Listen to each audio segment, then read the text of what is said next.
American targets in the region. Saddam Hussein himself is remaining defiant despite a flurry of diplomatic activity to defuse the crisis. ITN's Middle East correspondent Julian Mannion reports from Amman.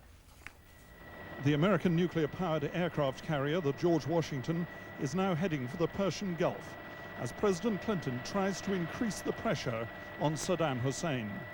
The carrier will bring another 80 American combat aircraft within striking range of Iraq.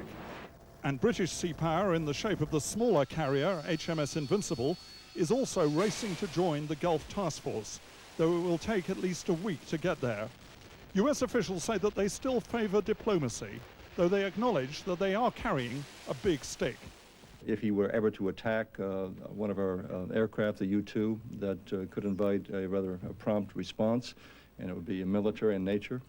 In Iraq, government-organized demonstrations are continuing, and one newspaper has carried a strident appeal to Arabs throughout the Middle East to attack American and British targets in the region.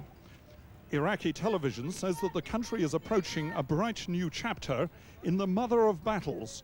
But the reality for ordinary Iraqis is that petrol rationing has been introduced and there is widespread expectation of American air attacks. Meanwhile, the United States is doing its best to secure the support of Arab governments, which are generally opposed to the use of military force against Iraq. The US Secretary of State Madeleine Albright will tomorrow make an unscheduled stopover in Saudi Arabia to discuss the crisis. Julian Mannion, ITN, Amman. There was more embarrassment for the government today over its change of heart on tobacco sponsorship of Formula One racing. Police formed a wall between the two sides as scuffles broke out on the seafront.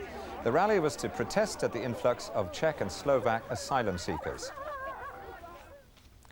And now today's sports news.